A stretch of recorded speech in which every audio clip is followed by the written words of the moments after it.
this is your girl, Hello. and we are introducing another fabulous volunteer who served in Peace Corps. And before we get started, we're going to share a little bit about Peace Corps, the mission, and the vision. So, the Peace Corps is a service opportunity for motivated change makers to immerse themselves in a community abroad, working side by side with local leaders to tackle the most pressing and challenging issues and/or concerns any one community may have. The Peace Corps' mission is to promote world peace and friendship by fulfilling three goals.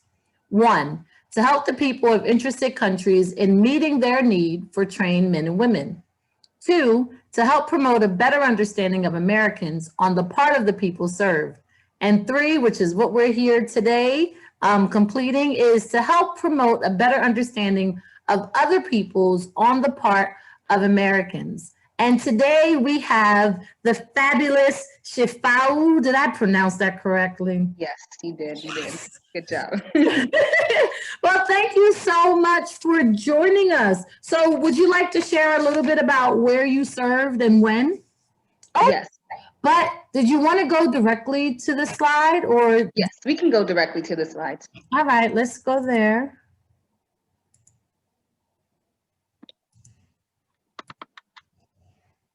All right. Alrighty. When you're ready. Alrighty. So yes. Again, my name is Shifawu Oduni, and I'm a returned Peace Corps volunteer. I served in Botswana from 2016 to 2019. This is a picture of my fabulous cohort, Bot 17. Oh, and this is a photo of me, yours truly, in the Peace Corps office. We were doing a presentation for different stakeholders. So I served for 2 years, but I also extended for a third year. And in my first 2 years, I was in the village, the local grassroots level. But then my third year, I was working in the capital, the Ministry of Health. I found out about Peace Corps actually through a colleague in my undergraduate university.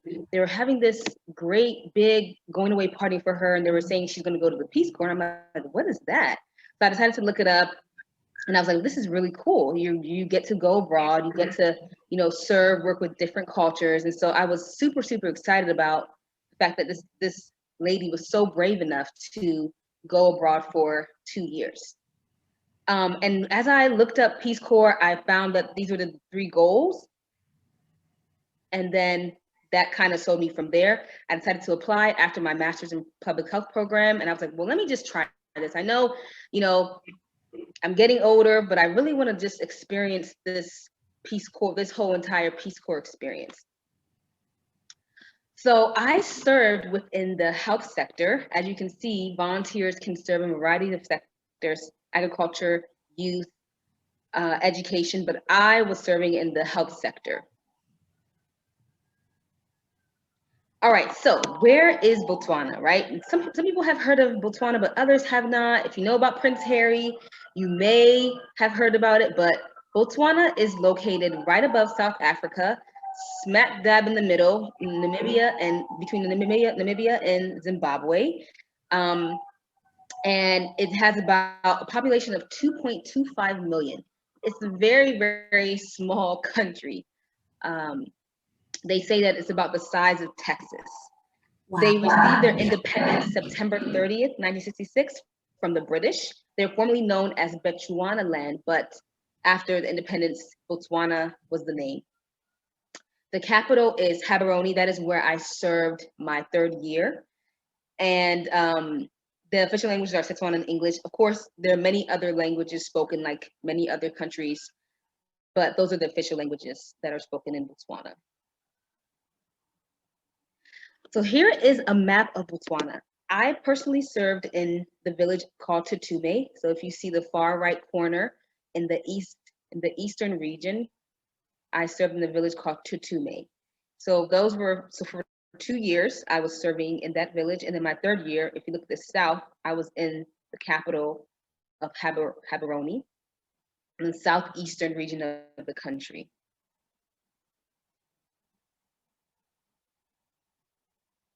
All right, so a little bit about the culture of Botswana, the food, what they eat, and again, it varies depending on where you are and what you have access to, but they have this pounded meat dish. It's called seswa, and it's beef. So beef is one of their biggest exports, one of their biggest, their livestock production is beef. So they would pound this beef up. They don't add too many seasonings, just salt, and then it's a wonderful dish eaten at weddings. If you are at a wedding and you do not eat seswa, it's not a wedding. So goat meat, of course. They have something called paleche, which is a maize type of meal, and then sorghum, rojo, and then there's this delicacy is called pani, which is a type of worm that is eaten around the rainy season. So the worms, when it's rainy season, the worms come out on these trees and they're harvested. They're picked off the trees. The guts are squeezed out of them, and then they are fried or they're boiled and they're cooked and they're eaten as a snack or eaten with stew. So the region that I was serving in, it's very popular. Pani is very, very popular. The currency is pula, which means rain. So that's a Setswana word that means rain. They wear their traditional dresses. They wear German print. They have some leather, also leather material that they wear. But you'll see at weddings and special occasions, people are going to be wearing that German print, and you'll see photos in the upcoming slides of the German print. Languages, like I mentioned, so many languages. These are just 3 languages. The music, so South Africa is right below Botswana, so you find that a lot of the South African music is, you'll hear a lot of South African music in Botswana, as well as the traditional Tswana music. Weather, it's hot. It is dry heat, and it feels like it's an oven sometimes when you're walking around, but it does get cold. People think that, it's Africa, it's hot all the time, but we do have seasons. We have our winter seasons between May and I would say about July, August, where it gets about 30 to 40 degrees. So just a little tidbit on that. So here is a photo. Here's some photos of food, the different types of foods that they eat. So as you can see in the top left corner, you'll see that white mound is the maize meal, the paleche, which is made out of maize, with vegetables and different meats. The right hand corner, you'll see the sorghum. That brown mound is the sorghum, and you'll see the spinach and the butternut and meat as well. The right bottom corner, you will see the pani, right? Those are the worms that are harvested, the guts are squeezed out, and they're fried or they're cooked or tossed with stew. So this is like in its fried state, and people eat it as a snack. And then the left corner, you'll see again spinach. You'll see a little bit of a coleslaw and beans. All right, so like I mentioned, Botswana is not homogeneous. It's not a homogeneous country. The majority ethnic group is the Tswana speaking people, and they are about 79% of the population. After that, you have the Kalanga people. Then you have the Basara, which are the Bushmen. So these are 3 major tribes, but of course there are so many other tribes that are in Botswana: the Kalahari, the Basubia, Bayei, Hamukushu. So depending on what region you're in or that you're looking into, you will find some of these tribes. Where I served, the Kalanga people, that is the northeastern region. That is where you will find the Kalanga people. And again, on the language, so as you can see, there are over 29 languages spoken in Botswana. So this is just a list so you can appreciate all the languages that are spoken, the different dialects. So even within Setswana, look at number 20, there are sub-dialects that exist. So you might find that someone in the north, they might be from the Tswana tribe, and they have a certain accent on their Setswana, but someone in the south, they sound a little bit different, because there's just variations within the dialects. So 29 languages spoken in Botswana. All right, this is just a photo. I was riding in the car and I saw this beautiful rainbow, so I took a photo. And as you can see, the dryness of the land, it's dry. Of course, there are trees there, but for the most part, It's dry grasslands. Okay, this is where I was in Kasani, which is a village in the northern region of Botswana, and this is where you will find elephants. So elephants are not throughout Botswana. You will only find them in certain areas, and that's the northern region. Kasani, and this is the Chobe River. We were doing a boat drive. We were doing a boat cruise for a office retreat. A little bit, just to kind of go back, Botswana has a lot of elephants. I'm sure you guys heard about the controversies, but there are so many elephants in Botswana, and it's pretty amazing. I remember when we were driving up to Kasani, and after you get to a certain village, you will start seeing elephants actually crossing the road. It's very, very important that you keep your distance, you know, even though you're in a vehicle, you keep a safe distance as they're crossing the road. And just appreciate their beautiful glory, because they are beautiful, glorious, but they're also terrifying animals. All right, we can go on to the next. All right, so this is my village. These are some photos. I just snapped these photos of my village. This is our local grocery store. So I was in a bit of a larger village. Other volunteers were in smaller villages. They didn't have any grocery stores. But my village it's a sub-district headquarters. So this is one of the grocery stores that we had in our village. This grocery store is also in South Africa. So they brought their chain up into Botswana. On the right side, you'll see, this is just the road. This is the main area of business, if you might say, of where people pass by. They get transport to nearby villages, and they do their daily business. This is also on the right, you'll see a furniture mart store. Again, still the central area where people do their business, go grocery shopping. As you can see on the left, that's a cow. So cows walking around, pretty cool. They belong to people, but they're just not locked up somewhere. Here's a goat. So the goats, they're everywhere, of course. They're walking around. They belong to people, of course, but you know, they're free range. They're what you call free range goats.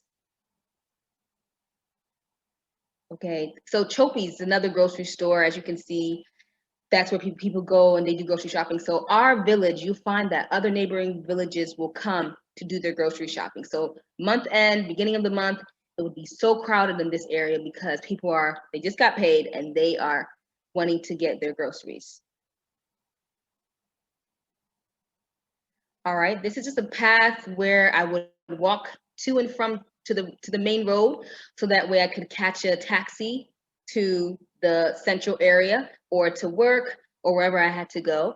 Taxi is about 4 pula, which is equivalent to about 50 cents, 50, 40 cents in American currency. So I would just walk around. These are some of my neighbors' houses that they live in. And I would walk this path. As you can see, it's the dust, the desertous terrain. All right, this is a photo of me and some of my neighbors and friends from the nearby guest house. There was a birthday party, so I came through. I showed up and we were just chilling. So this is just a part of with Peace Corps being integrated in our community. You know, we become one with the community. You know, we're not an outsider just kind of looking in. We go to parties, we hang out, we get to know one another, and that's where that cultural exchange takes place outside of work. All right, so this was a wedding. Had so much fun at this wedding. The bride and groom are seated at the table, and they invited us to this wedding. So in Botswana, weddings are a big deal. Everybody's invited, right? In America, you have a very slim guest list because it's expensive and you have to pay per plate and all of this. But in Botswana, everybody's invited. So this was one of the district commissioners.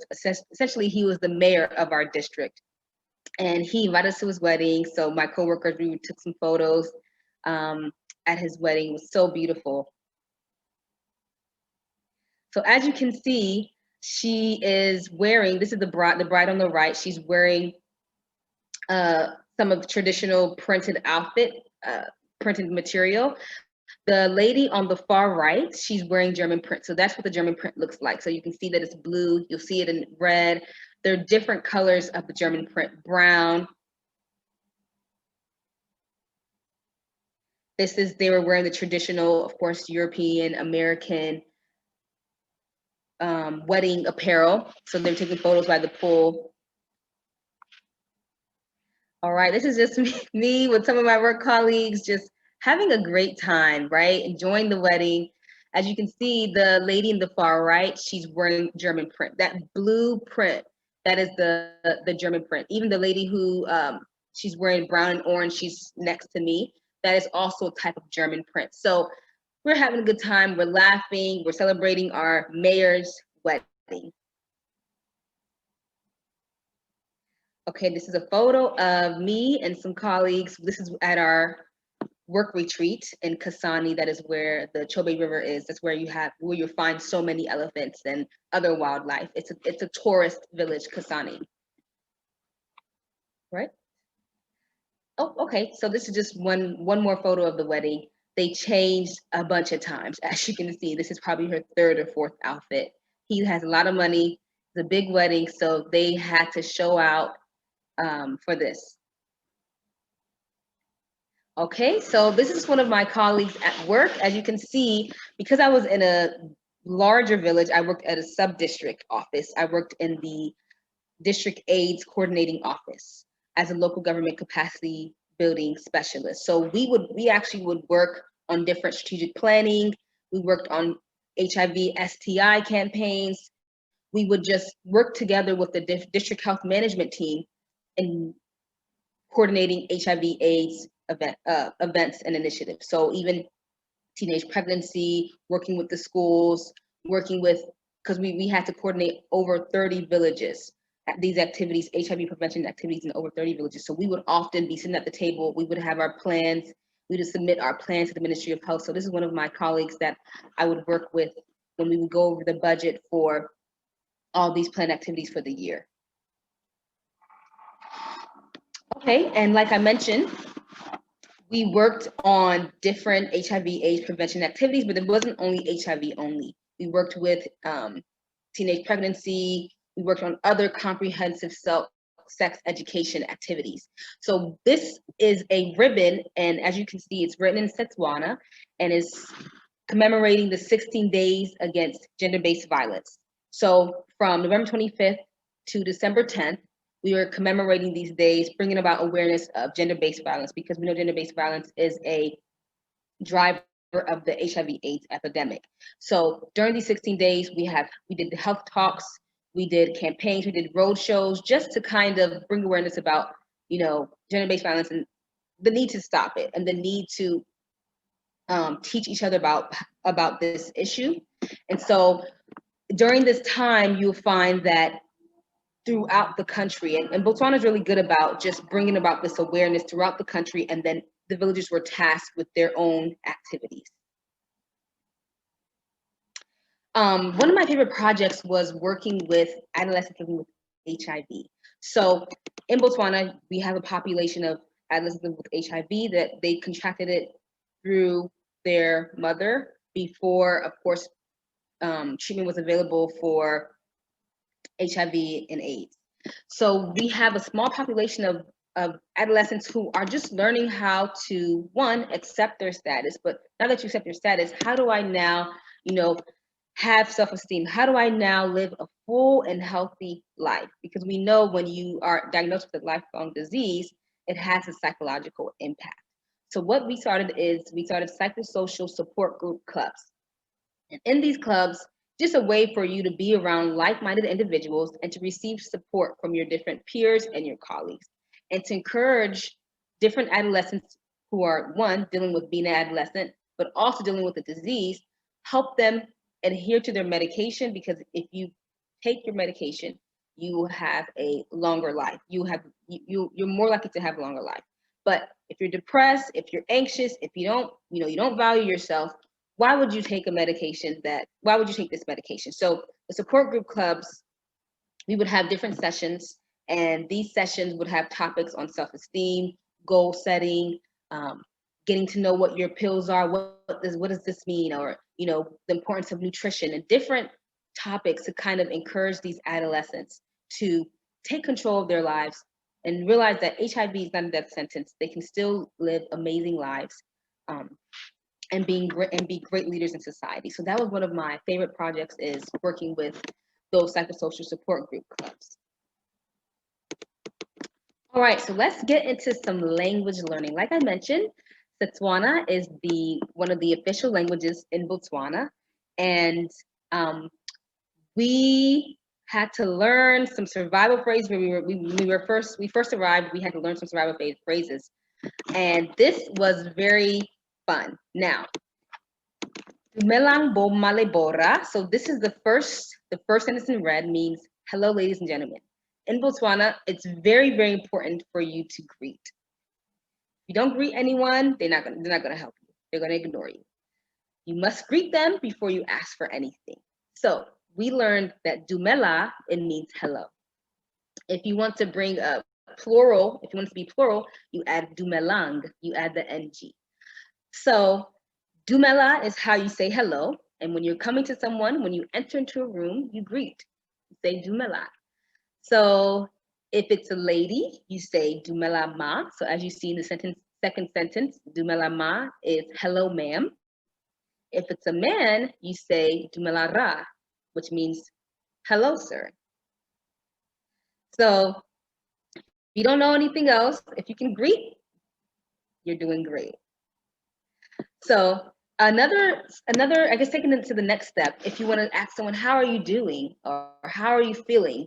How did you rise? You would say, Otsohile jang, which is, how did you rise? How did you sleep?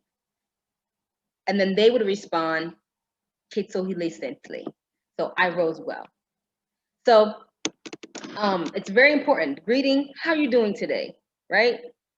And then you can respond, and then from there, you go about whatever it is that you want to ask them.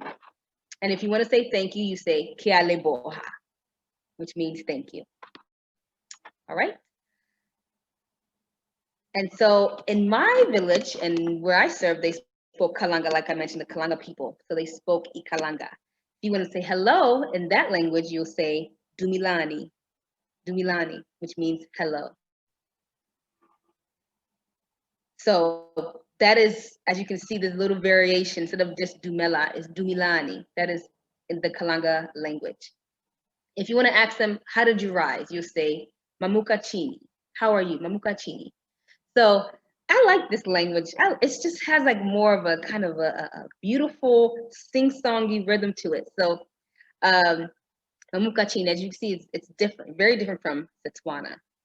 And if you want to say thank you in kalanga, you'll say indaboka, daboka, which means thank you. Da is I. You're saying I thank you, daboka. As you can see, it's the Bantu languages in southern region of southern Africa. You'll find there's some similarities in some of these sentence structures, these words, but the rich culture that is in each country, each tribe, it's just amazing.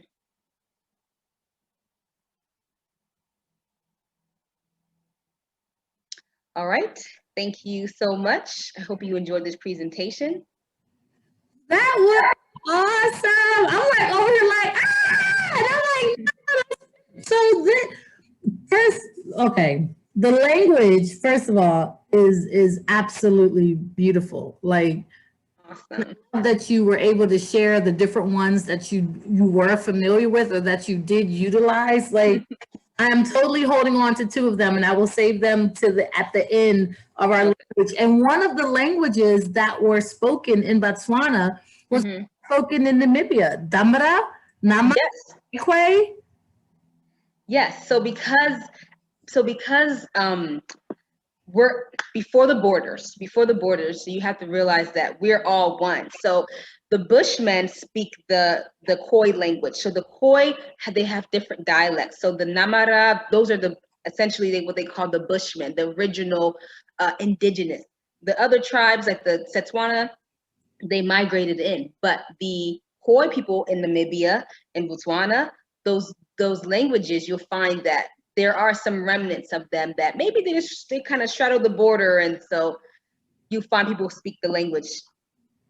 That is awesome. And the German prince, also I was I guess excited and curious and like interested interested to see the the remnants of German culture in the clothing, because it also again existed in Namibia, and we are, you're right, like right next to each other. So that traveling, you know, spirit or energy that we had, like, was very evident in the very resourceful PowerPoint that you created, that I'm still going to copy just so that you know, because that was beautiful. No problem. No problem. I'm happy to share with you, and definitely, I think that again, the southern region of Africa, and they're very different, but there are similarities even in the foods, even in the languages. So yes.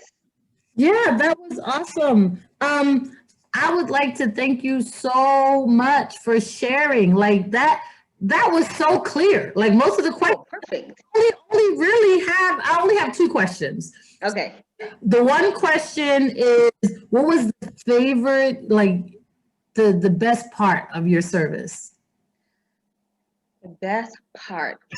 I wouldn't say the end. No. The best part of my service was just getting to know the people and just being integrated with my community. And those times, like at the weddings, the birthdays, the cookouts, and just getting to know people's story, right? So, you know, you see people on the outside, they're walking around, they greet you because they have to, because there's the pleasantries, but getting to know the stories behind the individuals. Getting to know the fact that, okay, this, you know, it's beyond a project. When I was working with adolescents living with HIV, it was beyond a project. I took it very personal. When I would have meetings and people wouldn't show up, right? People's lives literally depend on this club being existing, because people are, you know, adolescents are not taking their health seriously. Of course, and that's all over the world, but Right. just the fact that it was an honor and a privilege to really just serve, and to allow, and the host country nationals allowed me to serve with them, to work with them. That was what I would say is just that welcoming spirit. Of course, there were some challenges and there was some resistance in the beginning, of course, but just the fact that I got to know the individual. I got to know the stories behind all the projects, all the bureaucracy, everything, but knowing that there's more to that. We're people, and you know, we should just see how we can serve one another, and yeah, just keep that at the forefront. Okay, and for individuals who are watching and saying, you know what, that sounded really cool, but I don't know, I'm kind of sitting on the fence. I've thought about it, I've heard about it. What would you say to them? Well, I will say it's not for the faint heart. You know, they say it's the toughest job you'll ever love, right?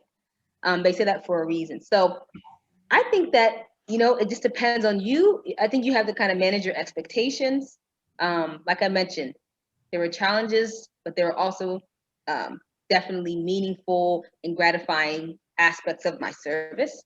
But it just depends on you. You have that essay where you have to write about how you're going to overcome your mental, emotional, and physical challenges. So, you know, I think it's very important that, you know, I would encourage, if that's what's in your heart, if those goals are aligned with your core values, go for it. But again, it's up to you. Toughest job you'll ever love. Whatever you do it in faith. And that's how I'll say. Well, in closing, I would like to say, Keale Boha. Oh, you did good. Yeah. Awesome. I was going to try the other one, but I was like, I don't want to really mess it up. But is it in the boca? Yes, da boca. Yeah, da boca. Good Da job. boca. Yeah, you did Thank good. you. Thank you. That's because your presentation was awesome. I was like, oh, yes. Oh, that. So thank you so much for joining us. I wish you the best of luck in the future, all of your future endeavors. And if you are interested in serving in Peace Corps, please check out the website, peacecorps.gov, and reach out to volunteers. Most of us are open to sharing our experiences and allowing you to make an educated decision about serving as Peace Corps, because it is the next 2 years. And as she said, it's the toughest job you'll ever love. Thank you again for joining us, and I'll see you on the other side. All right. Thank you. Bye.